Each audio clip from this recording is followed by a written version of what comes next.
Hi, I'm Randy Robison. This is Life Today TV. I'm talking with Glenn Williams, former tennis pro, about his unique use of sports to reach some maybe unlikely tennis players and reach them with something a little bigger than sports. Welcome to the set, Glenn. Glad to be here, Randy. I'm glad you guys are here. Now, give me the quick version of your professional tennis background. Well, started into my sophomore year in high school, and I couldn't play. I wasn't good enough to play, get a lot of time on the basketball team because we had such a great team. So I thought to go out with some friends just to the park and take up tennis just to play with my friends, and kind of fell in love with it that first day. Got the rules and played one summer a whole lot, and went back to my high school, and I could beat everybody at my high school. So I thought maybe this might be an opportunity to do something that I enjoy, and I get all the rewards if I work really hard, and I always get a chance to play, so it was pretty neat. So you went to college? Went to college, got a college scholarship at Grambling State University, and played professionally. Highest ranking was 669 in the world. It's not very high, but if you consider the whole world, it's still... It's a professional tennis ranking, which is not common. Yep. So, there you go. How long did you play professionally? Probably on and off for like 5 or 6 years, because it was probably a lot more often on because of sponsorships and things like that. Just difficult to make it without, good coaching and finances. What was the high point for you? Did you beat anybody that went on to become famous? Well, I mean, we all have our trips to the top, so to speak, but I beat Patrick McEnroe's teammate who was above him. And I watched Patrick beat Boris Becker, and Boris Becker was 1 in the world. So that's my trip to number 1. That's one of my trips to number 1. That's good. That's good. Now tell me what you're doing now, because you're using tennis for something bigger than sports, right? I love tennis. Tennis is just a great sport in terms of it being a lifetime sport. Everybody fits, If you can only play doubles and you can't move as well, or if you enjoy playing singles and fighting it out to the end. And it's an opportunity for anyone on their own to go out and excel if they really want to, and to be able to help kids that may not have the opportunity is a really neat situation. And to know that if you really desire to want to be in a sport and maybe try to get a scholarship, it's a good place to be. I mean, they have a lot of community programs to where it's not very expensive, and if you're really interested, there's other things you can do to create the income if it's something that you really want, and you can exceed if you want, and it doesn't have to cost you a whole lot. So I'm really interested in that, and obviously we could share the gospel at the same time. So what are you doing specifically with tennis to share the gospel?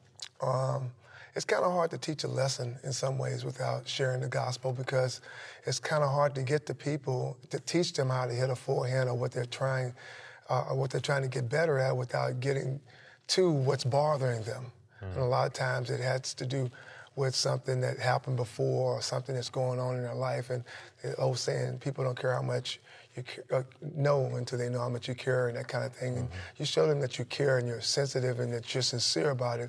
Once you get that out of the way, then you could actually start to teach them some things and how to better their games. Are you targeting poor, urban, any particular group? Yes and no. I don't think poor has a face, so to speak.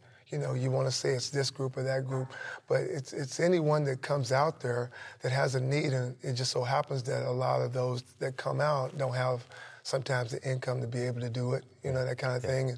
And you want to help those that do have the income. You want to help everybody, but it just so happens that I do work with a lot of inner city kids, and I work with a lot of high-level kids just because I played high-level tennis and have been in the game over 35 years or so, teaching and playing, and the experience that I have. So it really is a neat opportunity to help all kids, but in particular those kids that may not be able to have the coaching in terms of being able to go out and compete. I observed that when I was playing, it would be, 4 Spaniards and a coach, or 3 Swedish players and a coach, just another set of eyes, somebody to talk to, somebody to help you through the experience, versus you having to go through it all by yourself. Have you found that kids that maybe don't have a father figure in their lives gravitate to an area where they have a coach who can kind of speak into their lives? It's tremendous. I mean, mentoring and being a role model, and well as in the church and out of the church, the divorce rate's at 50% or more. I mean, parents are looking for opportunities for their kids to be mentored and helped, and I do a lot of that.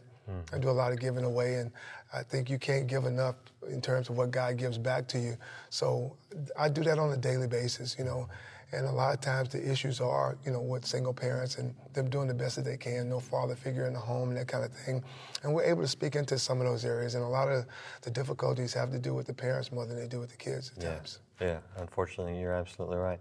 Somebody wants to, see what's going on with you, catch up with you. What's the best way to find you? MPTC, it's the city program for the city of Memphis.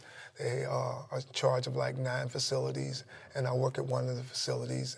And that's what we do in the city of Memphis. It's just we can work at either of those clubs because all of them are linked together. Okay. And the city provides funds for the facility as well. And we'll help anybody that want to learn and want to grow and want to learn about tennis. Great, and I appreciate you using your professional sports skills for the gospel, something bigger than tennis. I do want to mention, Glenn has a book called Betrayal in the Church. It's about another aspect of his life that you can hear about on Life Today. He'll be on with his wife. That's available at lifetoday.org, and you can reach him there. What's your publisher? Author House. Mm-hmm. So get to know a little more about this guy, especially if you're thinking about helping people through sports, or if you just like tennis. It's all good. So appreciate the work that you're doing. Appreciate you coming here to share with us.